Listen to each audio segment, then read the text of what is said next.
Começando mais um AlphaPod para você que assiste a gente aqui no canal 526 da Claro TV para toda a região de Alphaville. E para quem não tem Claro TV ou não é da região, não tem problema. Você pode achar esse podcast aqui, AlphaPod, no Spotify e também no YouTube. E no YouTube não esquece de dar aquela curtidinha, aquele joinha e seguir a gente também. E hoje eu tô aqui com um cara que ele praticamente nasceu no aeromodelo. Ele faz isso desde criança. É especialista e expert. Maurício Jardim. Maurício, prazer ter você aqui. Prazer é tudo meu, Ale. E o Fernando, conta a história dele pra gente. Bom, é o seguinte... Trouxe um convidado aí? Sim, um grande convidado e amigo, né? Vamos resumir a história, porque a história é bem grande. Mas tudo começou da família do aeromodelismo, né? Hoje nós somos uma família referência no esporte. E a gente foi crescendo no meio e... Quando vai crescendo também o tamanho dos brinquedos, né? Sim. Mas com qual idade você começou com isso? Eu lembro que eu tinha uns 7 para 8 anos quando a gente já voava. Então você praticamente nasceu no aeromodelismo mesmo. Sim, meu pai era engenheiro, ele amava isso aí. Meu irmão, que é o filho mais velho, né, começou a voar e eu sempre ia olhar, né? E aí eu ficava com vontade de pegar no rádio, que o legal é voar, né? E a hora que eu peguei no rádio, aí aquele DNA, nunca mais parei. E como que era muito diferente do de hoje? Sim, né? Mas sim, me diz a diferença básica de... Bom, os controles basicamente continuam os mesmos, né, Ale? Mas a questão é a situação da tecnologia, que mudou demais em relação dos comandos e hoje que você tem em termos de helicóptero e avião com várias funções, são todas programáveis no rádio controle, né? Tá, porque olha só, dá uma olhada no brinquedinho que ele trouxe. Como que é o nome desse aeromodelo aqui? Esse é um helicóptero rádio controlado, né? É um Raptor que eu tenho e ele é um helicóptero tamanho 50, porque eles diferem em termos de categoria pelo tamanho do motor, a potência, vamos dizer, né? Então ele tem os 30, os 50, alguns 60, 70 e os 90, né? Que são os mais potentes aí. Ô Mal, mas e naquela época, aí depois como começou? Você começou a brincar de aeromodelo. Você teve o seu primeiro aeromodelo foi com quantos anos? Então, você pilotava o seu pai. É, exato, eu pegava um pouco do meu pai e tal, e meu irmão às vezes deixava, às vezes não deixava. E aí eu fui ter o meu perto de uns 13 para uns 14 anos, mais ou menos. E quando isso virou uma coisa profissional para vocês? Bom, essa é a história. Então, o que aconteceu? O Fernando, só para vocês saberem, é um grande amigo de faculdade, né? A gente estudou junto, aí fizemos administração antes de fazer meu MBA em marketing. E ele já era uma pessoa que eu me identificava bastante, né? Então, eu lembro que eu até quando eu cheguei na faculdade, eu tinha acabado de entrar, o Fernando depois vai contar a história, mas resumidamente eu lembro de eu estar entrando assim, o pessoal perguntava, e você, o que você faz, né? E conta um pouco da sua vida. Aí eu entrei e já me pegaram, e você que tá chegando aí agora? Eu falei, meu nome é Maurício Jardim, eu gosto de aeromodelismo. E a classe inteira caiu na risada, né? Não levaram a sério, né, Fernando? Não, porque você pega numa turma de faculdade de administração, a maioria é todo mundo oriundo do mercado financeiro, área comercial e tal. Maurício realmente era um cara diferenciado porque ele veio do aeromodelismo, né? Aí todo mundo... Puta, e eu, na época, já gostava muito de aviação, achava muito interessante, era um assunto que me empolgava muito e tal. E eu acabei ficando muito próximo dele em função disso aí. Mas naquela época você não pensava nunca em... Nunca. Nem... Meu foco era o meu trabalho mesmo, a faculdade. Não tinha essa coisa, essa vertente para o aeromodelo. Mas eu conversava muito com ele, nós éramos vizinhos, morávamos na mesma ele foi rua. te levando para conhecer, Foi levando, né? Aos poucos, às vezes nós íamos embora junto, ia conversando. Algumas vezes chegou a me mostrar alguns modelos dele. Ficou. Na época da faculdade, quantos brinquedinhos você tinha? Eu lembro que eu tinha só um pequeno avião, né? Hoje a frota cresceu e a gente tem uma indústria, vamos dizer, né? Não só de helicópteros como aviões, a gente tem uma pista aí depois, que seria bacana a gente tentar depois, se a gente fizesse uma matéria lá para o pessoal conhecer, que muitos executivos vão lá com a gente para voar em duplo comando, né? Então como é que funciona? Imagina que sai um cabo trainer do meu rádio e vai para o seu que está aprendendo. E se você errar o comando que eu passo para você em voz, eu assumo aqui para você evitar deixar cair o Que nem quando tá tirando carta, os dois pedais, o cara controlando numa emergência. Né? Exato, mas vamos falar na questão do avião mesmo, do helicóptero, é como se fosse um duplo comando que você está brevetando, que a pessoa que está do lado, que seria o seu instrutor, esperando você errar já para assumir, seria isso. Sim. E o Fernando, quando vocês começaram a fazer um negócio junto? Porque hoje ele é seu sócio. Não, na verdade ele trabalha com a gente na parte da área de novos negócios, né? Ele é um executivo de novos negócios. Só para vocês entenderem como que começou essa história. O Grupo BCV, a gente saiu de uma situação vinda, como você falou, do aeromodelismo, né? E a gente acabou sendo referência nessa área. Por quê? Porque em 2003 a gente trouxe o primeiro helicóptero turbina para o país, né? Então a gente foi ganhando alguns torneios, né? Campeonato Paulista, né? O brasileiro de helicópteros, eu na área do avançado, né? Meu irmão na outra área. E nós tivemos uma influência muito bacana por alguns executivos, né, que participaram da nossa vida. Um deles foi o Pedro Paulo, né, que eu fiquei muito amigo, filho do Abílio, que através de um amigo nosso, o Guilherme Berrini Gontier, ele foi, vamos dizer, um sócio investidor no começo da empresa, né, quando a gente começou a Aeromídia. E aí a gente começou a alavancar os negócios trazendo os primeiros helicópteros de Los Angeles, né? Então a gente pegou o melhor know-how, por quê? Porque a gente participou, né? O Leandro ganhou um torneio lá em Los Angeles, lá o Elephant Fly, e aí em Las Vegas, e eles começaram a conhecer o Leandro através de uma pessoa que era o Joseph, né? Um amigo do Leandro, que eles ficaram muito amigos em comuns, porque o Joseph já gostava de fazer o quê? Montar uns helicópteros maiores para o cinema, né? Sim. E aí ele começou a ter essa ideia para poder trazer para o Brasil, para a América do Sul.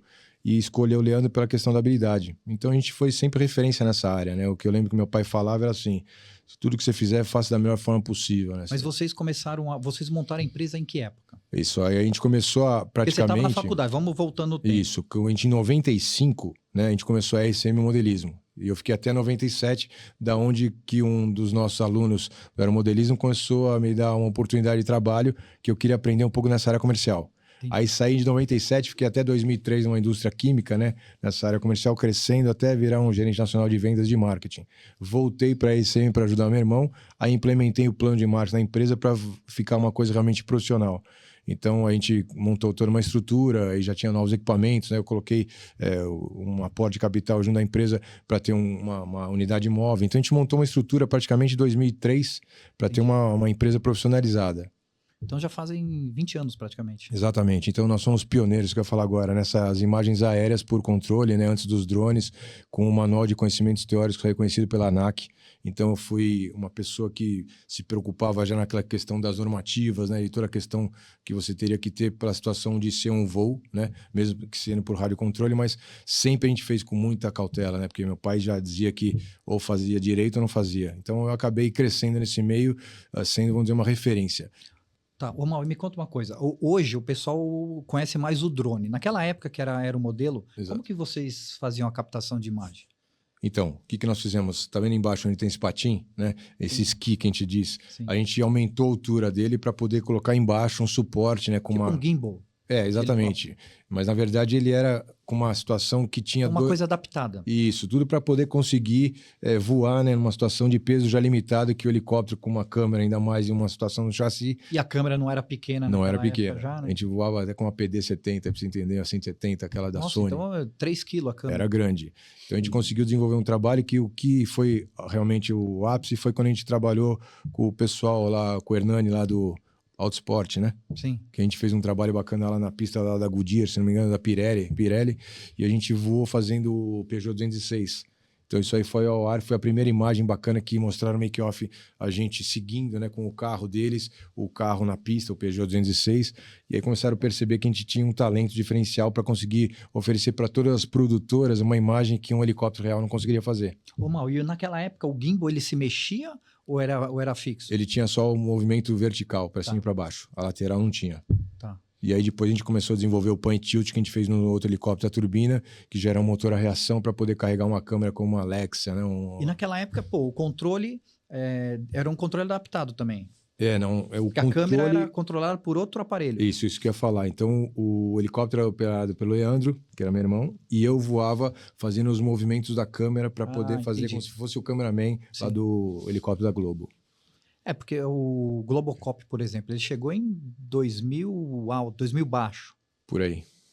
Legal. E a gente começou a ser essa câmera auxiliar que as pessoas procuravam nas produtoras, né? Entre vamos dizer, um braço de um stead, alguma coisa, como se fosse também uma grua que não alcançava mais do que 6, 7 metros, e um helicóptero tripulado que não poderia descer menos do que, sei lá, os seus 100 metros.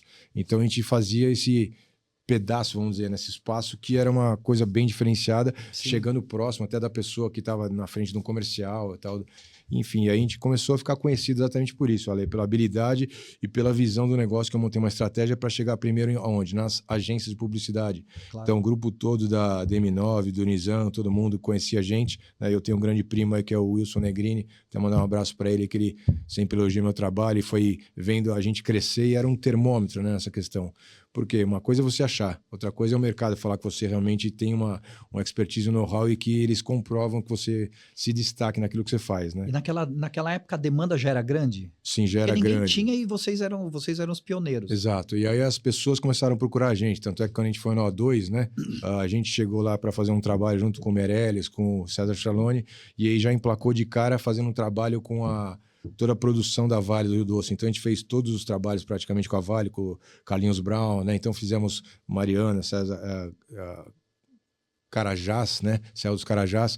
Então, aí começaram a perceber realmente o diferencial de usar uma cena com helicóptero, que não tinha o drone, né? E todo mundo notou essa habilidade para a questão de uma cena realmente que era muito enriquecedora no filme. Tá, e como que o pessoal começou a... Me conta um pouquinho também como que isso começou a ficar mais moderno, quando modernizou? Porque vocês foram os pioneiros, adaptar um drone, adaptar um gimbalzinho aí era uma coisa inédita, né? Inédita, muito, muito. E qual que foi o segundo passo, segunda grande tecnologia que foi acrescida aí em termos de imagem? Boa, vamos lá. Então aí eu criei um plano de negócio na BCV, que antes ela ser uma agência de produção, a gente fazia as imagens aéreas, uma marca que eu também registrei no NPI, que era a Aeromídia, para atender essa parte das produtoras, e uma outra área que eu desenvolvi técnica pelo meu pai ser engenheiro, né, que eu peguei o expertise desde o Leandro para fazer uma inspeção técnica. Então eu criei uma área de engenharia chamada Aero Inspect, que a gente fazia as inspeções para a área de polos petroquímicos. Então a gente começou abrindo lá em Camaçari, na Braskem, um contato que eu desenvolvi lá. E a partir disso o pessoal começou a falar para as outras empresas. Então a gente fez no Sul também Triunfo. Depois fizemos o Nigel ali, que foi em Santos e tal. Mas maiormente foi quando a gente conseguiu a BR, né? A gente fez um certificado para embarque na plataforma e era o que eu almejava, entrar numa plataforma de petróleo. Então eu tinha uma visão e eu pensei como chegar lá, porque realmente não é fácil. Sempre pela questão das normativas e tal, e eu estudei isso uma questão numa área chamada classificada, que era altamente explosiva. Então o helicóptero, a turbina não poderia entrar lá, porque quando você liga o helicóptero, ele detona uma faísca que poderia explodir realmente a plataforma. Então a gente viu qual que era os percalços, os problemas, né, assim, os fatores limitadores para conseguir embarcar. E a gente conseguiu fazer um primeiro trabalho. Isso em... Bom, tem quase uns 20 anos atrás. A pergunta é só para eu saber quando começaram a ter as normas de segurança. É isso que eu ia falar. Em 2003, a gente fez o primeiro manual de conhecimentos teóricos para os aeromodelos, né? Que a gente fez uma apresentação lá em Santana do Parnaíba, com algumas evoluções e manobras com o helicóptero baixo, e aí logo tocou o meu telefone. Era o Sargento Nonato, aí queria deixar um abraço para ele, que me ajudou nesse manual, e que me ajudou a fazer toda essa normativa para desviar do código da aeronáutica, seria um SAI, Serviço Aéreo por Radiocontrole, mas muito complicado mexer. Imagina tocar numa lei da aeronáutica e tal, para fazer uma normativa correta. Então ele fez comigo esse primeiro manual e a gente começou a virar uma referência até dentro do GER4, que era o espaço onde virou depois toda essa normativa, para virar na ANAC, que hoje é essa agência hoje nacional. Quem rege isso é a ANAC. Isso. Né? E aí eles fizeram todos os implementos para poder virar as normativas que você tem que ter como habilitação de um carro, você tem que ter para voar o drone, né? E essas normativas mudaram muito daquela época para hoje? Olha, ele sempre vem melhorando pela questão de segurança de voo, né? Não só no radiocontrole, mas realmente na situação de voar, que eu também amo voar, né? Um PP e PC aí, né? Na situação de horas de simulador. Então a gente tem muito know-how e propriedade no que a gente fala, né? Pela questão de conhecer mesmo, não é historinha de você tentar passar um legado, né? Como aprendi com meu pai e tal, que a gente tem peso como referência de família. Sim. Mas qual foi a normativa mais importante que você acha que evoluiu de lá para cá? Não, realmente foi essa depois desse manual que eu consegui criar e desenvolver, que virou as normas para você poder ter, vamos dizer, a habilitação para um drone, né? Que não se tinha isso então. E hoje é obrigatório para qualquer tipo de voo. Para você poder fazer um trabalho principalmente remunerado, né? Você tem que ter isso aí porque envolve também o CNPJ da empresa, não só a sua aqui como prestador, mas a empresa contratante. Então ela exige isso. Ô Mal, e avião? Avião também, vocês chegaram a fazer imagem com avião? Não imagem, mas a gente tem essa área de... Por isso que a empresa BCV é uma agência de produção. Eu peguei esse expertise meu de marketing, né, de MBA, de ter morado fora, para conseguir trazer para o mercado uma coisa inovadora também nessa questão do branding, né, que eu conheço bastante. Então a gente começou a fazer algumas ações e foi da onde a gente fez um primeiro trabalho desenvolvendo um avião para Vivo, né? Foi a época que o Luiz Avelar ainda trabalhava aqui, agora ele está na Portugal Telecom, se não me engano, e a gente fez uma proposta para ele para voar no litoral paulista, né? com o avião, com a marca Vivo, fazendo evoluções e manobras sobre todo o litoral em frente do Casagrande. É tipo aquelas faixas daqueles aviões. É, isso que você ia comentar, eu ia falar agora. Tem esses aviões que eles puxam, né, por um serviço aéreo especializado, que se abre o Notan na aeronáutica para ter uma faixa ali, vamos dizer, no Guarujá e tal, que naquela questão, na altura e distância da orla, o avião está permitido a voar com essa faixa, como você vê puxando, que é um avião realmente tripulado. No nosso caso, a gente teve que pedir um Notan diferente para poder fazer com que esse avião voasse na praia, né, e conseguisse fazer essas evoluções, que realmente é uma coisa grande, né? Você imagina um avião de 3 metros de asa, com um baita motor de quase 200 cilindradas, e assim, a habilidade que a gente desenvolveu e que o Leandro fazia isso aí, poucos faziam isso aí no mundo. Praticamente ninguém fez isso que eu conheça a nível de uma empresa dessa como a Viva, né? Ô, Mal, e qual que é a especificação técnica de voo para um helicóptero? Se não me engano, porque tem onde o avião voa, tem onde o helicóptero voa e tem onde o aeromodelo voa. Sim. Não, eles nunca são conflitantes, né? Sim. São tetos mais baixos, né? Que você sempre faz o entorno da pista. Normalmente uma situação de voo de avião é 1.000 pés acima da altura, da altitude da pista. Então, em relação ao que você tem chamado aí dessa separação, né? E a aproximação que você chega de 1.000 pés. Então, por exemplo, você está em 2.600, que é Congonhas, a proximidade seria 3.600. Então, estou falando em 1.000 pés, são 300 e poucos metros. O helicóptero, ele está voando ao máximo a 100, 150 metros. Então, não colide, não chega a entrar nesse aspecto da situação da altura, porém, são os locais que você deve voar, né? Por isso que a gente tem pistas como a UBA, que é a União Bandeira de Aeromodelismo, meu pai era o presidente lá, foi onde, isso que eu ia falar agora, que eu conheci quando eu tinha meus 12 para 13 anos, em 86. Até falei com a Bia aí, que é a Bia, esposa do Celso De Santis, nosso amigo, que construiu meu avião. Queria mandar um abraço para eles, que da onde eu tive as primeiras influências de estar do lado do Ayrton, né, como, né, um espectador vendo ele voar com o Celso De Santis. Então você imagina ver o Ayrton Senna do teu lado. Muita gente não teve essa possibilidade, nem soube o que é isso. E ele voava aeromodelo também? Sim, ele era fanático, era muito amigo do Celso, pelo que eu entendi, que eu conversei até com a Bia. Eles moravam perto, acho que na Zona Norte, e eles começaram a correr de kart, né? E aí uma dessas eles começaram a participar juntos aí, o Celso levou ele para voar aeromodelo, que o Senna gostava, e eles foram nessa pista lá em Interlagos, lá na UBA, onde a gente teve a oportunidade de voar com ele. Ô, Mal, e qual que é a altura que pode voar um helicóptero desse? Olha, para fazer, então, isso que eu falo agora, quando a gente adaptou o helicóptero para fazer esses trabalhos mais específicos, né, das filmagens, a gente já chegou a fazer tomadas de quase 300 metros de altura, pegando uma cidade inteira. Então, tudo era feito dentro de uma normativa, mas longe dos espaços aéreos controlados e dos aeroportos, né? Entendi. E o drone hoje voa para quanto? Em quantos metros? Nossa, ele vai alto. Não só alto, como longe também, né? Isso que é o mais importante, que até 300 metros já está pegando uma situação muito aberta, né? Uma câmera que a gente tem uma grande angular, mas só para você entender, do último trabalho que a gente fez com uma empresa Farma, eu fui para Itajaí e para fazer a manobra do navio, que tem mais ou menos 1.200 metros, de um lado até o outro do canal deve ter uns 1.400, 1.500. Então você imagina, de onde eu estava, já estava quase 4 quilômetros com o drone para fazer uma cena de Itajaí no Porto de Navegantes, que é uma cidade do outro lado. Aí estava de drone. De drone. E hoje para a imagem, o drone é mais eficiente, né? Ele é muito mais estável na questão, porque o helicóptero, imagina, a gente teve que desenvolver tudo na mão. Então isso aí que é a arte que a gente conseguiu ter vamos dizer, uma eficiência muito grande na questão técnica do meu pai, né, que sempre ajudou meu irmão, mas o Leandro realmente foi um ápice nessa situação, da onde ele tinha assim uma grande visão e também a situação da habilidade, né, para poder desenvolver isso aí, que é muito pequeno. Então, você fazer coisas maiores, peças maiores são diferentes de peças que são pequenas para ser ajustadas isso aí, acopladas a um trabalho já de um chassi pronto, mas mais ainda leve, né? Que tudo que você coloca muito peso aí já complica na questão da potência. Agora é minha curiosidade de leigo. A lógica disso aqui voar é praticamente a mesma lógica de um helicóptero de verdade. É a mesma. Aqui na mão, por isso que eu estou trazendo aqui para vocês verem um controle, só virando assim. Aqui eu teria, então, a situação de fazer o helicóptero subir e descer, dando potência no motor, e esquerda e direita, que seria na mão esquerda aqui, como se eu estivesse mexendo os pedais, né, para o nariz do helicóptero virar.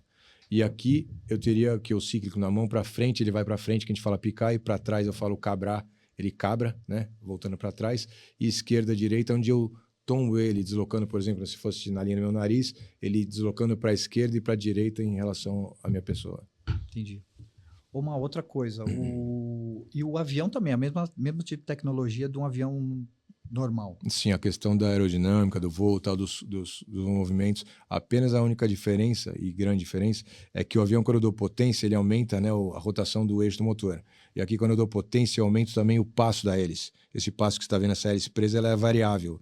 Então, ela oscila e atrás também a cauda, ela abre compensando com um giroscópio, que senão seria quase que impraticável você voar um helicóptero desse, que ele ficaria muito instável, entendeu? Tá, e assim, agora outra curiosidade também. Pô, você sempre voou aeromodelo, nunca teve vontade de voar um avião de verdade? Sim, tive. Eu sou comandante hoje. Ah, esse é comandante? Bastante. As pessoas acham que não, mas a gente tem hoje uma seriedade, o Fernando sabe disso, e a gente começou a estudar porque é uma coisa que é fascinante. Então começou no Flight Simulator. É isso que eu ia falar. E quando começou isso? Olha, já tem quase uns 4 anos, um pouco antes da pandemia praticamente, né, que eu comecei a enxergar uma coisa bacana para poder fazer em paralelo, e aí comecei a estudar. E aí essa parte também da questão do próprio Flight Simulator que foi desenvolvendo muito, então só para você imaginar, eu tenho lá no meu Porque escritório... você voava de aeromodelo, aí começaram a chegar esses programas Exato, de Flight voo, você Simulator, começou a gostar. Então você imaginar, eu tenho hoje quase uma cabine. E aí sentiu mais falta ainda de poder propriamente pilotar de verdade. E aí foi o desafio, né? Então eu comecei a incorporar comprando, né? Você tem os pedais, você tem o manche mesmo, né? O yoke que fala, com potência, que você tem a manete e potência para 2 motores, você tem a mistura e o passo. Você controla tudo como se estivesse dentro de uma cabine. E é muito real hoje. Então a gente tem, só para fazer um contato, também tem o pessoal da Rida Vatsim, queria deixar um abraço aos meus amigos aí, Alan Zeidan e todos os outros, o Sérgio, que já me conhecem e me chamam de comandante mesmo, porque sabe que da situação que a gente desenvolveu, e eu aprendi também o inglês por causa da questão do ICAO, né? Sim. Então a gente desenvolveu a parte técnica da proficiência de pilotagem e a parte de comunicação, que é muito legal. E você voa com frequência? Sim. Ah, que legal. Todo final de semana. Ou era um modelo ou outro, né? O real. Ah, meu aeromodelo. E competição de aeromodelo? É isso que eu ia falar. A gente começou desenvolvendo alguns trabalhos aí que tinha algumas gincanas lá nessa UBA que eu te falei, que é uma pista lá em Interlagos, onde o Ayrton frequentou também. E lá eles começavam a fazer algumas disputas entre pessoas que tinham habilidade, né? E aí as coisas começaram também a se profissionalizar e tendo campeonatos que tem o F3C e o F3A de avião ou de helicóptero, que são campeonatos com uma gama de manobras que você tem que realizar. E aí que realmente mostra quem tem a perícia em poder fazer uma figura geométrica perfeita no espaço com a habilidade que a gente tem. Hoje tem, só para você saber, os voos, né, dos drones race, que são os caras loucos que põem o óculos e vão dentro de locais. Nós não fazemos isso. Por quê? A gente entende que isso é um risco, principalmente estando com uma pessoa que é um executivo, que a gente está filmando. Você imagina a gente estar passando, por exemplo, dentro de uma parede, ou igual teve um filme da Volkswagen que aconteceu um problemão e o pessoal acho que acertou até um executivo porque perdeu o sinal de rádio.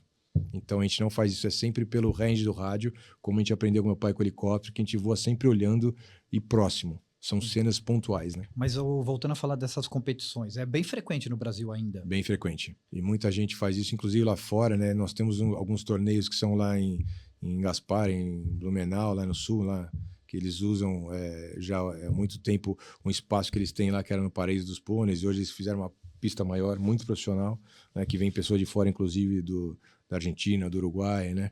E lá fora também, né? Tem o TOC, que é o Turn of the Champions, que são os caras mais ferrados aí que fazem as grandes manobras aí que já disputam títulos mundiais, né? Porque o drone propriamente dito, ele chegou quando pra gente? Olha, praticamente não é uma coisa muito velha, né? Não, tá né? falando de 10 anos? Tem um pouco menos, acho que uns 7, 8 anos, talvez, em torno disso. E teve uma puta evolução também de lá pra cá, muito né? Eu grande. lembro que quando os drones, quando chegaram, eram grandões, Exato. né? Tinha um monte de hélice. Puta, hoje você vê do tamanho que estão, bem pequenininho já, né? E muito eficiente, né? Pela questão da situação da qualidade da câmera, que evoluiu muito, né? Em 4K, e estão pensando agora no 8 aí.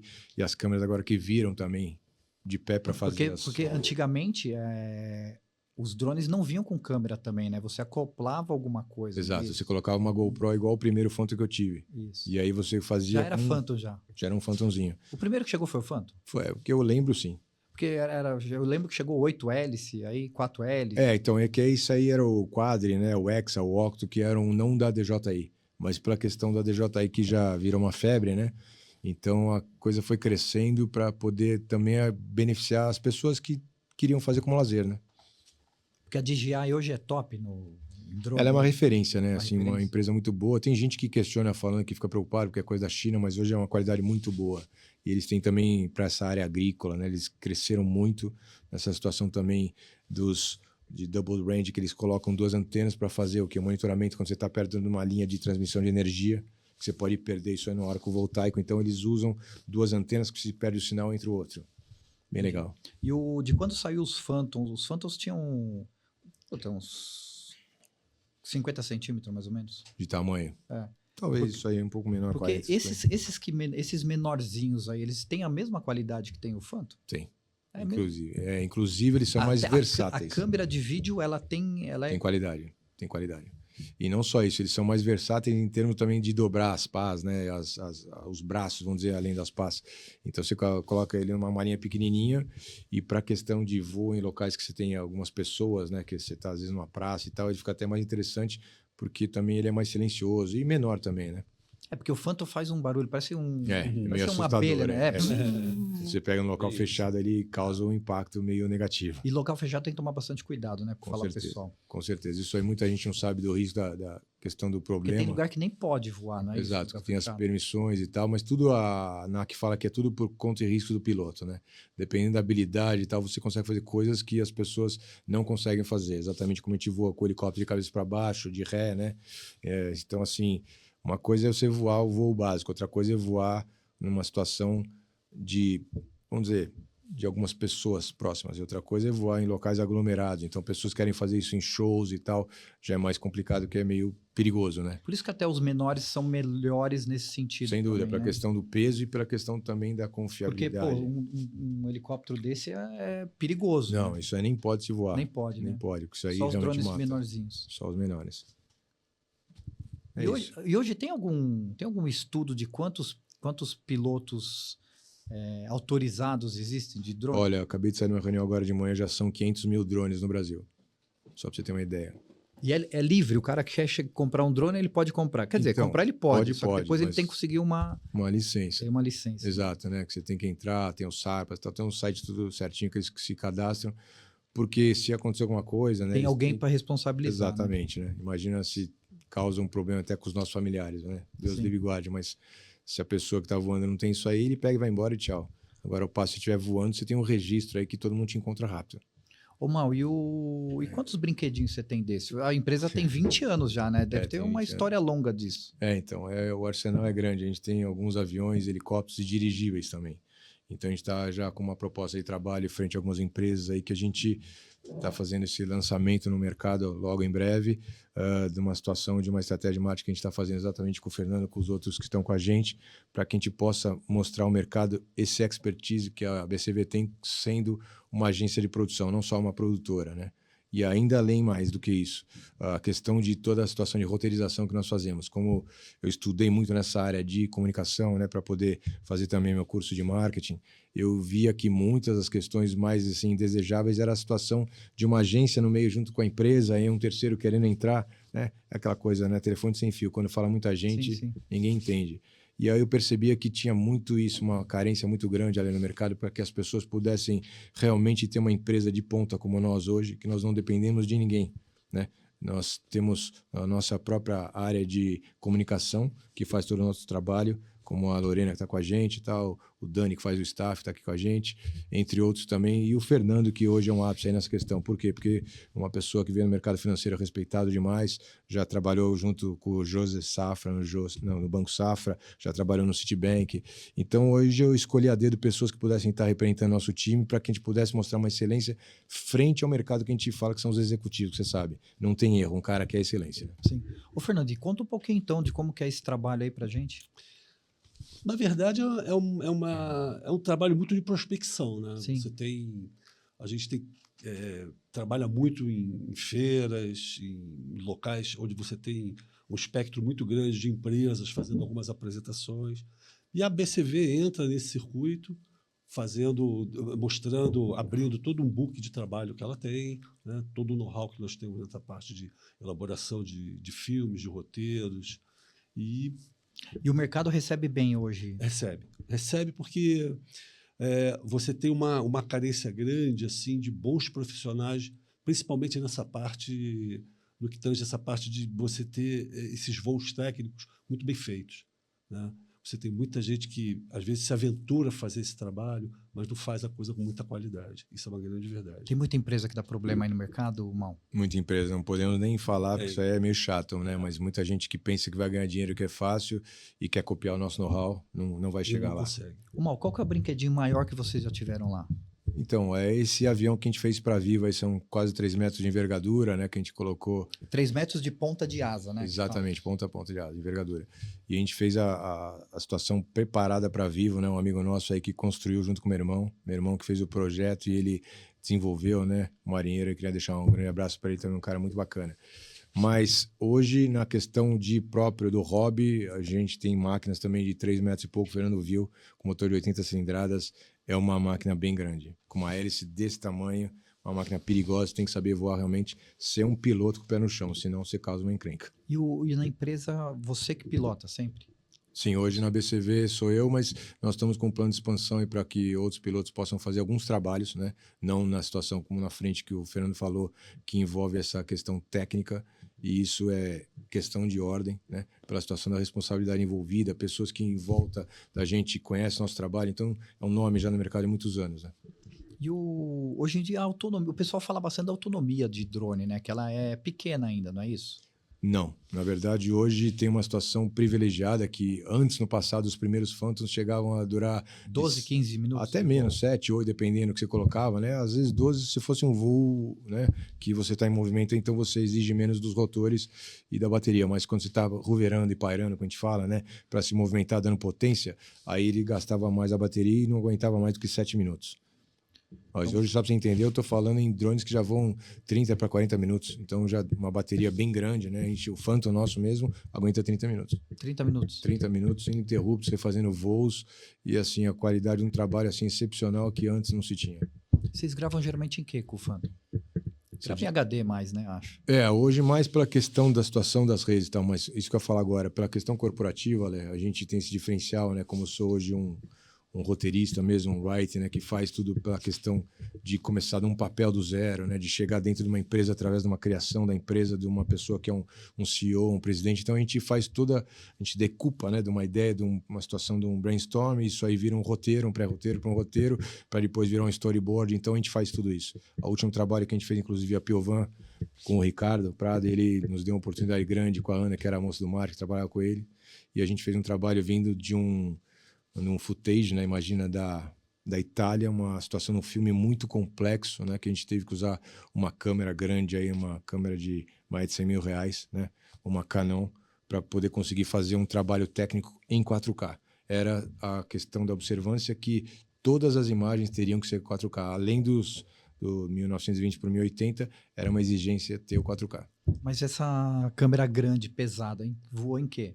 Não, aí é só aí a gente faz as imagens solo que, só para você tá. entender, hoje o grupo BCV, sendo uma agência de produção, é isso que o pessoal confundia no passado. A gente começou com as imagens aéreas, com a Aeromídia, e hoje nós somos uma agência de produção com uma competência técnica, né, de pilotagem, mais a parte interna de todos os equipamentos são próprios nossos, e essa situação também de fazer um roteiro para ter uma imagem completa de cenas aéreas mais solo. Então a gente tem o Osmo, a gente tem o tripé, né, que a gente usa, né? Então o Dani usa muito a Panasonic dele e tal, eu uso muito as Canons que eu trabalho com essa C300 também. Então é um mix de situações que isso tudo é brifado para eu saber que tipo de equipamento vai ser colocado para cada cena. Entendi. É. E a demanda do mercado também tem bastante procura, hein? Por isso, não é? Por esse tipo de trabalho hoje. Tem sim. Porque assim, se antes era só imagem aérea e hoje, pelo que eu entendi, é uma produtora e você faz do início ao fim. Exato. Então você faz desde a reunião de briefing dos caras, faz toda a execução do roteiro e a imagem aérea entra em algum momento, mas não é o final, né? E na verdade é a cereja do bolo, né, Fernando? É a cereja do bolo. O Fernando está vendo isso aí, né? Porque quando você oferece esse tipo de trabalho, você até nota uma certa surpresa, às vezes, no rosto das pessoas, né? Porque a maioria do pessoal, me corrige, Mal, a maioria do pessoal que faz imagem aérea, o cara tá querendo só fazer isso daí, né? Exato. O cara não quer escrever o roteiro, Exatamente. participar da criação, porque é a coisa onde demanda mais tempo, Não, e às vezes é a parte tem... mais chata, assim, Sim. né? Até chegar numa... E às vezes você muito tem... discutida. Às vezes Sim. você tem um trabalho assim que ele é muito minucioso. O Maurício mesmo tem trabalho feito assim, internamente, dentro de escritórios, que você vê que é uma coisa feita com muito cuidado, com muita técnica. Tem todo um cuidado na hora de você fazer a própria tomada das imagens, de tudo. O cuidado técnico mesmo com o próprio aparelho dentro do escritório é bem bacana. E é uma coisa que as pessoas se surpreendem. Ô, Mal, e explica pra gente também o que mudou desses aparelhos menorzinhos, os DJI mais famosos aí, esses menores da tecnologia que era lá atrás. Os mini, né, que falam hoje, né? Isso. Você tem, já tá na geração para 4 aí. Então, é a questão... O mini dos Phantom já mudou bastante. Na verdade, ele tem o Spark, que eu também uso em algumas situações, né? E além do Phantom, tem esses novos dessa linha que dobram as pernas, né? Então, eles são mais práticos para transporte, para você também voar e operar, e também eles são mais silenciosos, essa é a verdade, Ale. É bacana que eles conseguiram tirar o barulho, que é o que você falou, aquele zunido, aquela coisa chata, ficava muito forte, incomodava até para gravar. Sim. Né? E hoje o silêncio, assim, foi conseguido, chegado numa situação de excelência mesmo pela questão do que você tinha no passado. Então, assim, barulho é uma coisa. E a câmera?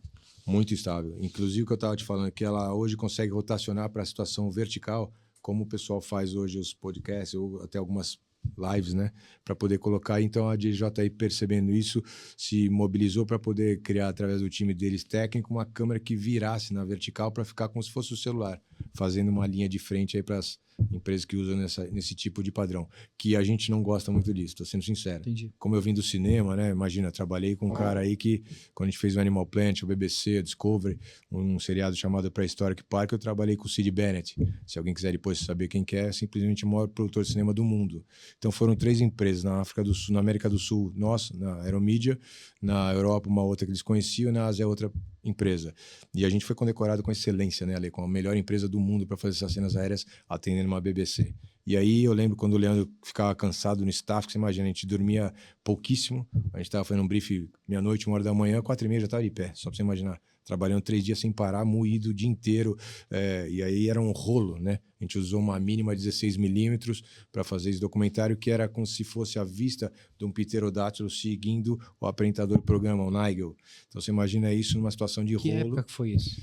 Acho que 2006 praticamente para 2007. Então já era não era nem drone. Não, era esse helicóptero, a turbina que eu te falei que a gente trouxe, né, com motor a reação para poder carregar uma câmera pesada, que isso que era o problema, que os drones nem levantavam isso, sem condição nenhuma. Porque a gente tá falando de uma câmera de quanto? Uma câmera de rolo aí, ela deve ter para mais de 10 quilos. Quase isso, viu? Eu vou te falar, entre helicóptero e tudo, então você imagina, a gente pegar um helicóptero que custou quase uns 100 pau para gente trazer, né? Fora isso, mais $40 mil da câmera, lente e tal. Então a gente tá falando em quase... E assim, se não for pelo motivo da altura, não tem por que o cara hoje contratar um helicóptero. Não. Um Newscopter, né? Não. Eles usam a questão... Acho que é mais uma questão do jornalista, para ele estar junto ali naquela imagem, né? Porque a imagem mesmo que vai... A imagem final... Não, e muitas vezes que eu te volto a falar, o acesso, né, como o Fernando tem comentado aí, que é isso que é o nosso diferencial. Até comenta mais aí, Fernando, o que você acha que o pessoal tem falado nessa questão aí sobre essa ótica, né? Que você olhando de fora é uma coisa, né? Mas hoje você faz parte da BCV. Sim. Você vê que as pessoas te surpreendem muito, até mesmo quando você... É incrível, né? Quando você mostra esse trabalho, porque até então, é como você frisou aí, né? Antigamente você usava muito o helicóptero. Pô, imagina, você... Quanto é uma hora de voo num helicóptero hoje para você usar numa locação para fazer qualquer coisa? Um drone é infinitamente menor. Então as pessoas... E você fica hoje, eu vou dizer assim com sinceridade, você fica impressionado com a qualidade das imagens geradas. O drone hoje tem condições, com as câmeras que você tem hoje, tem condições de gerar imagens assim fantásticas. A BCV tem um book de filmes feito nesse sentido, puta, maravilhosos, muito bons. O cinema hoje eles contratam? Eles fazem imagem de avião ou drone? A maioria é drone, como o Fernando falou. É drone. Tudo drone mesmo. Tudo começou por uma empresa nos Estados Unidos que era a Flycam. E aí eles começavam a fazer como se fosse uma vista, como eu te falei, dessa chegada. Então, lembra? Missão Impossível 007, né? Quando o cara ia ver no relógio a hora, de um voo, a cena... sem corte até chegar no relógio. Era feito com esse helicóptero da Flycam, que já era esse gimbal dentro desse óleo, né? Essa questão amniótica que era da para dar os movimentos. Então era helicóptero mesmo. Não, um helicóptero por concontrole com o gimbal. Controle remoto. Exatamente. Que demais. Que a gente não tinha essa condição, né? Então, também a gente tinha que ter uma demanda que no começo a gente foi testando para sentir, por isso que a gente ia fazendo trabalho de base. Então, ó, 2 filmes, A Conspiração, a Malagueta lá na Bahia, queria até deixar um abraço para meus amigos aí, o Xande e Léo, que filhos do Duda Mendonça e tal. Namorei a prima deles um tempo e a gente ficou muito amigo. E eles deram a oportunidade que a gente fez um trabalho chamado Governo da Bahia Água para Todos, um programa que a gente ia por cima das adutoras de água, muito bacana, passando com helicóptero, fazendo cenas, por exemplo, embaixo ali na principal, ali do ACM, ali como chama, ali a paralela. E aí tinha a cena que o helicóptero tripulado fazia de cima, mostrando, lógico, aquela coisa maravilhosa da Bahia, e na cena intermediária entre o viaduto e os caras na obra, passando por baixo do viaduto, em cima da construção do pessoal, a gente com o nosso helicóptero. Então, a aeromídia ficou conhecida no Brasil inteiro. Só para entender, as pessoas começavam a procurar a gente já de referência de trabalhos feitos para poder colocar a gente em outros jobs. Ô, Mau, e conta qual foi o trabalho mais interessante, assim, mais desafiador que você fez ao longo desses 20 anos? Foi a BBC, sem dúvida alguma. Trabalho com o pessoal do Animal Planet, pela questão da situação da seriedade que eu te falei, né? Porque você imagina... Foi essa imagem, praticamente. Não é só questão da imagem, mas pela complexidade de ser uma cena de foi, rolo, né? O que vocês participaram foi dessa Sim, perseguição que você falou aí. Que ele ia no Jeep e a gente saía atrás com o helicóptero, né? Voltando a falar com o socialista de um Pterodactylus, mas imagina, ele tinha que levar o filme para o laboratório em Londres, um laboratório londrino que revelava para ver se a imagem estava boa ou não. Né? Então a gente usou o William Echeverry na época, que eu lembro que era um cara bom, que conhecia a mínima, né? Foi atrás para conhecer isso aí, que só para você entender, os caras ligaram para a gente, conheceram nosso trabalho, e de um trabalho que a gente já tinha feito para uma produtora do Rio, e falaram assim: Maurício, é o seguinte, a gente vai usar uma mínima. Corre atrás que a gente vai precisar de uns 20 rolos de filme. Imagina como você vai fazer para conseguir isso aí, você já sabe que o próprio pessoal do cinema já não consegue. 20 rolos de filme, eu falei, pô, mas como que eu vou conseguir isso aí? Eu achei que eles passavam rolo quando fosse assim. Não, foi super inesperado e eu saí correndo atrás, porque era um rolo inclusive de 16 milímetros, não de 35, então era metade do chassi. E muita gente não sabe o que é isso. Então, praticamente, hoje o que o pessoal pegou é um produto pronto que você aperta o REC e funciona. Não, Sim. A gente veio do cinema fazendo tudo do zero, não só na questão da montagem do helicóptero, da especificidade da câmera, para atender uma demanda igual um Shalone, um Merelli, entendeu? Para colocar a câmera que eles queriam e ainda correr atrás disso aí. Então, você imagina quando eu fui pegar os rolos, quem que tinha isso aí? Foi difícil. Esse trabalho da BBC, quantas diárias para fazer a gente ficou quase 3 ou 4 dias na Chapada dos Veadeiros para fazer um trabalho incrível. Aí fazia uma, voltava, fazia toda aquela revelação, não, dava uma olhada. Ficava direto lá e depois do tempo que a gente terminava o processo, eles já mandavam pro avião, enquanto estava lá, para ver se realmente as imagens estavam boas. Então, por isso Vocês meio de stand-by ali esperando. Isso, por isso que a gente já tinha que levar um cara igual um assistente de câmera bom para poder colocar a questão do shuttle, né, da velocidade da luz, porque você imagina esse helicóptero passando sobre a luz. E tinha que voar naquela hora que o diretor queria e você só tinha aquele 2, 3 takes no máximo. Exato, então errou a luz, acabou, você queimou um filme, tchau, você não tem como acertar como se faz no digital hoje, né?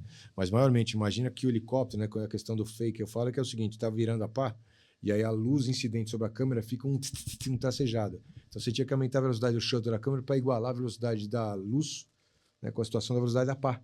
Para zerar a pá. Né? Então isso tudo era uma complicação, que muitos dos diretores falam, não, vamos deixar a câmera no automático. O próprio Sérgio Salone sabe disso, o Leandro lembra uma situação que eu tinha uma discussão com ele, mas boa, né? Porque se ele não me contratava, porque alguma coisa a gente sabia do nosso trabalho. E ele falou, não, deixa a câmera no automático. Eu falei, César, se você deixar no automático, você vai perder a cena. Ele falou, mas pô, quem é o diretor aqui? Eu falei, você é o diretor na sua área, mas na minha sou eu. E eu sei o que eu estou falando. Se você deixar no automático, você vai perder o filme. Aí ele colocava para ver, para poder ter a prova. Aí ele falou, tá bom, faz seu setup. A gente aumentava. Porque no dia de sol ali, ele fica só nessa sombrinha. Exato. Que passa muito rápido, dá uma piscada, né? Exatamente. Isso aí num filme era uma coisa meio chata. E a gente chegava a zerar para deixar sem vibração e sem esse shuttle. Então, você imagina isso para o pessoal do cinema, a gente começou a virar uma referência, além das cenas que a gente conseguia pela habilidade do Leandro. Eu lembro muito bem que a gente estava nessa cena lá da Vale, ali no Espírito Santo, onde sai, né, o minério que acaba na linha final do trem dentro do porto, e aí aquelas pás gigantes pegam do próprio trem e joga direto no navio. Então, você imagina aquelas pás gigantes passando para lá e para cá, e eu lembro que uma hora o Leandro ia fazer uma cena que o Sérgio tinha pedido, e o rapaz da operação me faz uma besteira e solta uma dessas pás gigantes e quase pegou no helicóptero. Ele não saiu com câmera para direita assim, mas foi manobra realmente de mestre, né? Quem realmente voa e conhece que senão tinha espedaçado o helicóptero, tinha causado acidente e pior, a situação frustrante para um cara igual o César Chalone, que atende uma especificidade junto com o Meirelles, que é uma televisão de ponta, né? Porque a gente tem no final de Tropa de Elite, tem uma imagem do Congresso ali, é drone aquilo também, né? A maioria delas, todas hoje você vê tudo feito com drone. Uhum. Hoje em dia o pessoal não usa mais helicóptero. Não. Até porque o custo é altíssimo, né? Você locar um equipamento desse para você fazer uma tomada de imagem. E acho que até é muito mais flexível, né? Tem muito mais possibilidade com o drone. Você tem muito mais mobilidade, né? Muito mais mobilidade. Bem mais. Esse trabalho, só um comentário aqui, o Fernando Sago vai falar, mas quando a gente fez trabalho internacional aí para o Uruguai, né? E volta a falar, aí você sabe que não é fácil uma empresa de São Paulo, do Brasil, sair para fazer um trabalho no Uruguai, que nada mais, nada menos, os maiores diretores de fotografia e direção, o Dani sabe disso também, estão no Uruguai. Não é em Los Angeles, não é em Hollywood, nada disso. São uruguaios. E aí você fala, pô, Maurício, como é que você sai, você, Maurício Jardim, pega a sua empresa para ir para o Uruguai? Mas como que eles te acharam lá no Uruguai? Então, Conta. é isso que eu ia te falar. Isso que a gente fez essa prospecção na feira e o cara viu a gente voando um drone lá. E aí o cara falou, nossa, mas você consegue voar no Uruguai? E eu não sabia qual que era a questão do desafio, porque onde eles estavam situados, né, principalmente o head da empresa, era na final do aeroporto de Carrasco. E eu já tinha estudado essa questão quando ele me falou e vi que tinha um problema, porque aqui, pela ANAC, você tem uma normativa. Lá seria a Dinácia, que é um outro órgão ligado tudo ao FDA, né? Então são coligadas aí, empresas que se falam, mas que eu teria que ter essa liberação. Aí o tempo que eu tinha lá para voar não ia dar tempo, né? Que eu ia ficar fazendo a produção, porque precisaria de 5 dias antes para entrar no órgão da Dinácia, para conseguir preencher o regulamento.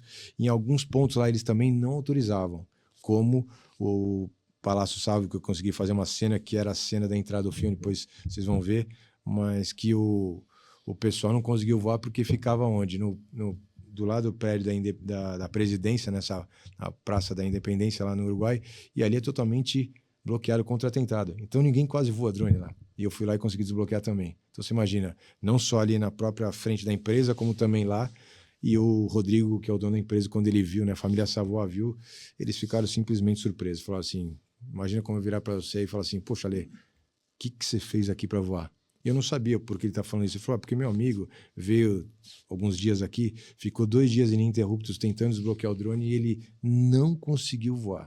Então você está vendo o know-how da ABCV, volta a falar, não só nessa questão de um olhar que hoje a gente tem, né, da Mas direção que eu tenho. questão de documento também. Pô, não só documento, mas também o know-how para desbloquear, né? Que você imagina, eu fiquei num frio de quase 5, 6 graus ali em Montevidéu para poder ir em local da filmagem, né? Um dia anterior, porque você tem que ser profissional, e no dia funcionar. Você imagina você pegar e fechar os controles do drone e o drone na frente do dono da empresa não funcionar. Como ele falou que o cara que era amigo dele, que tinha um baita know-how ia voar e não voou, eu já tinha uma certa preocupação. Então, fui totalmente, né, respaldado com tudo que eu já conhecia, mas volto a falar, é esse fator determinante que o Fernando comentou, que nada são quase 30 anos de know-how, né?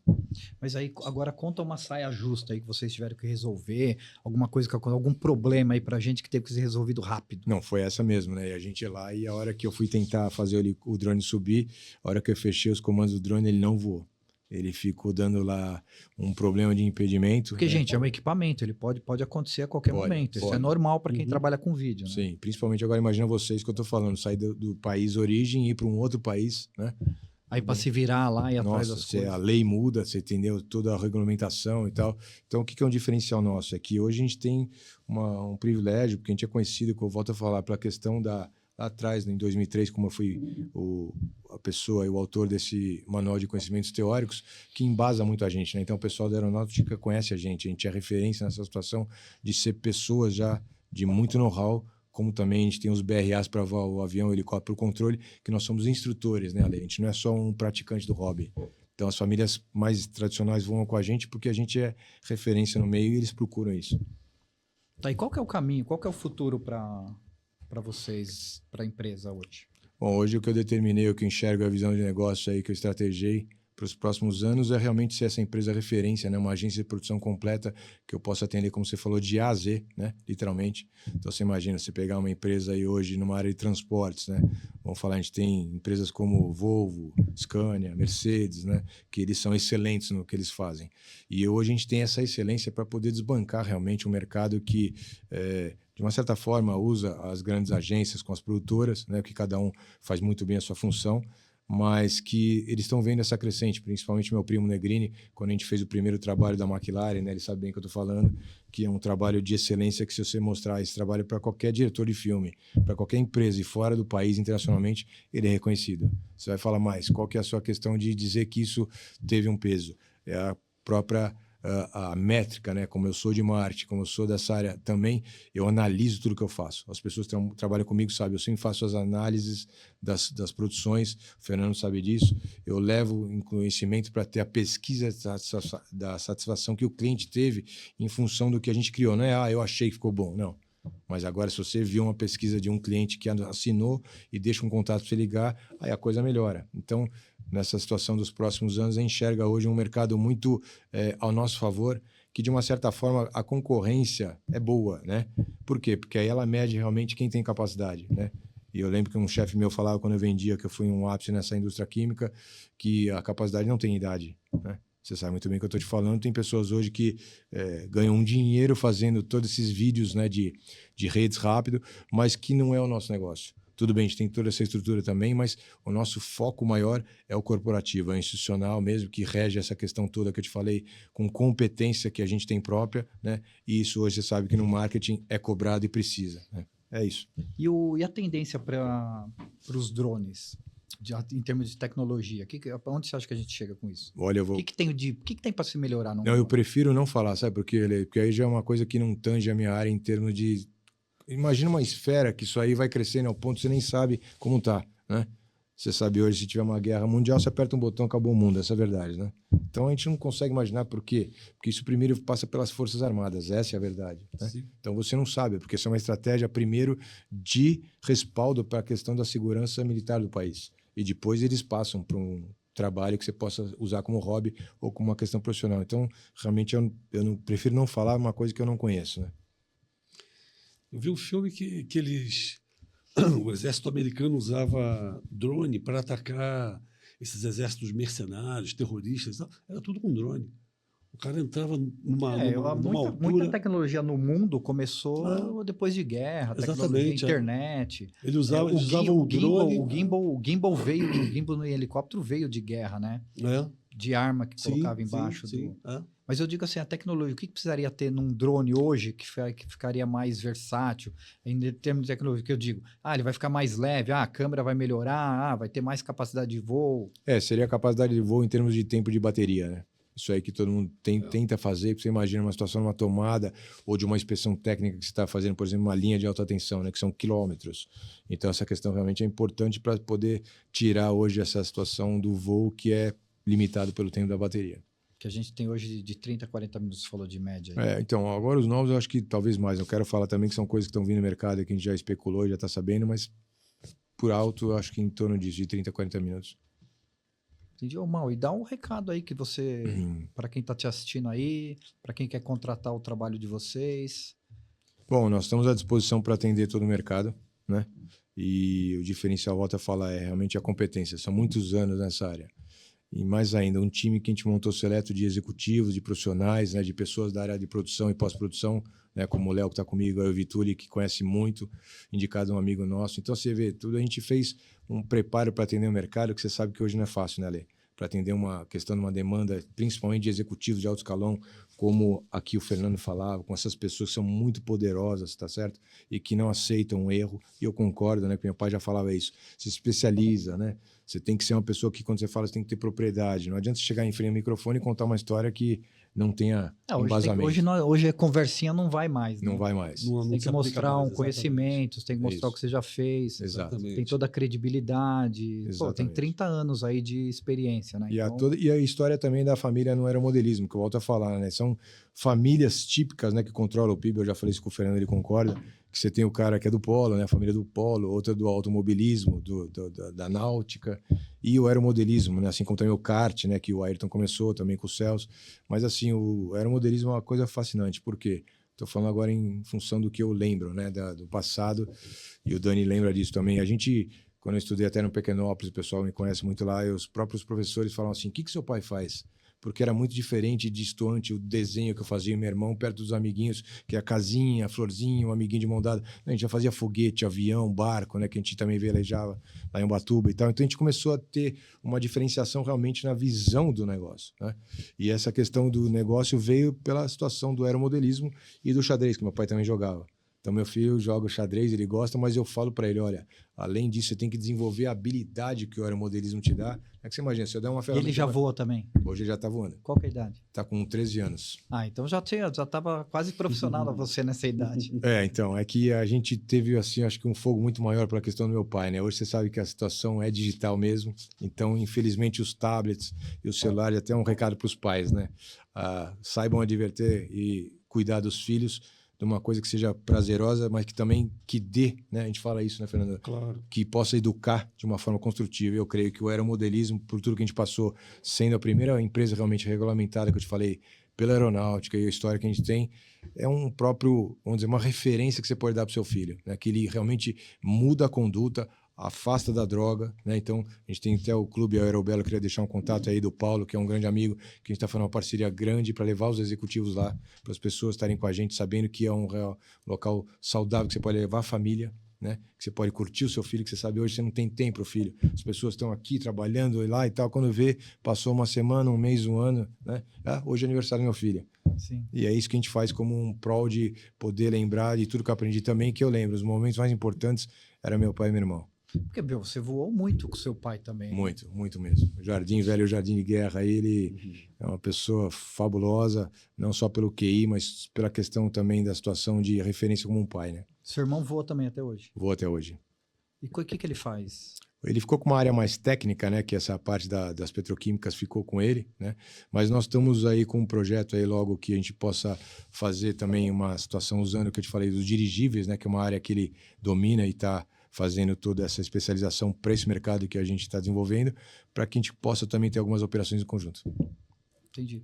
E o Fernando, o que você pode oferecer aí para o empresário que está assistindo a gente?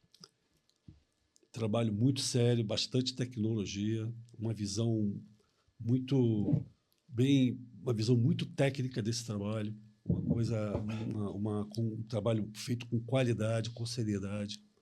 Pode acreditar, a nossa meta, o nosso alvo é esse aí.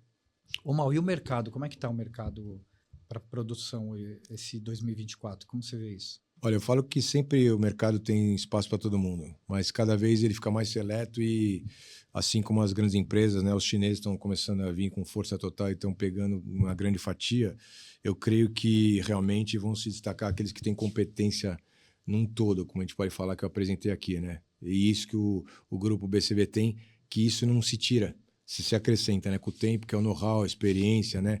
A questão de estudo, né? Que meu pai sempre falava, estuda, você tem que estudar, né?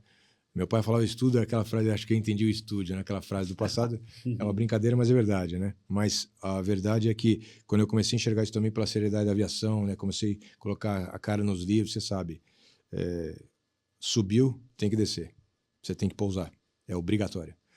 Então, eu aprendi nessa linha, colocando câmeras caras, com a responsabilidade toda, mais ainda com essa questão toda da nossa situação de ser os pioneiros. Então, você leva um título nas costas, você sabe que não é fácil, né? Ô, Mal, e é mais difícil subir ou descer? Descer. Com os brinquedinhos. Descer, né? Sempre que eu te falei sempre. como pousar. Assim como um grande avião, né? Por exemplo, se tiver uma pane e parar o motor, você tem que pousar. Ou se tiver algum problema, alguma situação, que eu lembro até como a gente estava fazendo trabalho para a W Torre Engenharia, né? Aquela empresa de construção. E nós estávamos lá no Nordeste e o helicóptero estava voando no pátio do Carrefour, eu vendo as cenas ali, e de repente dá um problema e parou o motor do helicóptero. O Leandro, na hora, bate esse comando aqui, que a gente bate a autorrotação e vem só no giro livre da hélice. Tá. E ele pousou segurando, né, com o passo e tal. E detalhe, quando ele estava descendo, eu falei, Leandro, eu vi uma ponta, como se fosse o que você está imaginando, né, do arco de uma luminária, do estacionamento, que estava assim uns 8, 9 metros de altura, e ele deu o passo, ele dropou, vamos dizer, por cima, tirou de novo e botou no chão sem quebrar. E o cara que estava na obra acompanhou, viu isso. Aí ele virou e falou assim, rapaz, se eu tivesse só ouvido essa história... Você ia falar que era mentira. Ia falar que é mentira, mas Isso como... aqui voa de ponta cabeça mesmo? Voa de ponta cabeça. Nós vamos nas 4 posições, né? É isso que faz, como o Fernando falou, o diferencial de voar também em locais sobre as pessoas dentro de uma empresa, né? Quando se faz um filme corporativo, que é essa questão que eu faço como direção do filme para poder, não enaltecer nosso trabalho, mas realmente a pessoa que está pagando pelo serviço ver que ela vai ficar super satisfeita e que a gente sempre supera a expectativa, né, Fernando? Exatamente. O cara não imagina que você vai voar sobre uma produção de fábrica, tudo bem, alguns podem voar. Externo, tudo bem, mas como ele viu dentro, sobre as pessoas, numa área de engenharia, de RH, aí, meu irmão, Não, quem às tem vezes, mão. quando você fala desse trabalho, as pessoas ficam olhando assim, né? Meio reticentes, você fala assim, deixa eu te mostrar. Tá bom, vai. E aí você tem todo um portfólio para mostrar. Tem. tudo. Não, mas Sim. mesmo quando você mostra o portfólio, a pessoa se encanta e tal, mas ela fica ainda meio reticente. Pô, será que Mas foram lá é eles? baixo, É, lá é não, alto, assim, lá tem e será 100 que- pessoas. E será que foram eles Exato. que fizeram mesmo? Será que não é grupo? Aí o Maurício vai lá, bota, voa, coloca, aí depois você vê que o resultado final do negócio é muito bacana. Você vê a surpresa das pessoas. Isso é mais gratificante do que qualquer outra coisa ali. Naquele Imagino. momento. É muito legal. É um trabalho bonito, né, irmão? Bonito, Muita história, muita coisa história, de família, volto a falar, muita muito- tecnologia envolvida. Exato, muito estudo, volto a falar, né, que eu te falei, porque imagina, né? Se você é a empresa que está me contratando, você fala assim, Maurício, nós precisamos fazer um filme. Essa interrogação na tua cabeça, né? Fazer um filme, tudo bem. Tá bom, então eu tenho que conhecer primeiro a sua empresa, concorda? Para depois Claro. eu poder entender o que você comercializa, a linha de produtos que você tem. E em cima disso eu já começar a imaginar na minha cabeça, né? Como a gente está com um desafio agora, que a gente vai voar numa alfaiataria, você não vai acreditar o que vocês vão ver nos próximos dias. É uma coisa incrível, né, de uma pessoa que é um amigo nosso, que ele tem um desafio de reposicionamento da marca. O Fernando passou comigo nessa reunião, uma reunião muito desafiadora, tá certo? E não é questão de pagar, ele pode pagar o que eu falar. É a questão realmente de realizar. Então o Dani também vai fazer o show dele com os aparatos que ele tem, né, Dani? Que é incrível. O Dani é uma pessoa que eu conheço, só fazendo uma ressalva, de muitos anos. Namorei, a irmã dele foi uma das primeiras namoradas que eu tive no conjunto dos meus pais e tal. Uma pessoa que eu admiro demais pela confiança que eu tenho nele em termos de responsabilidade, uma pessoa ética, íntegra, assim como o Fernando, mas que viu essa crescente nossa, né?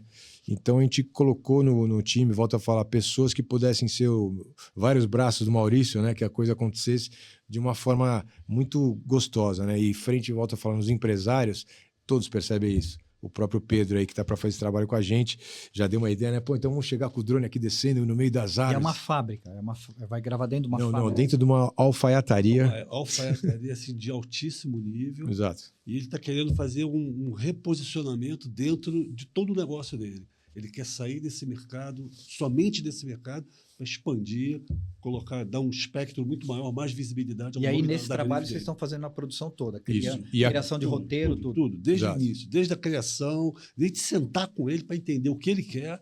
Para dar até a ideia, elabora- ele da ideia, aprovar até e toda a vocês irem pelo elaboração do caminho. roteiro, de tudo, exatamente. Imagina um cara totalmente fora da curva, né? Como o Fernando viu, que assim, eu não posso contar que é o segredo, mas ele gosta de surfar, né? Para quem gosta, então vai entender o que eu tô falando, mas assim, essa é a câmera, né? Que eu tô falando.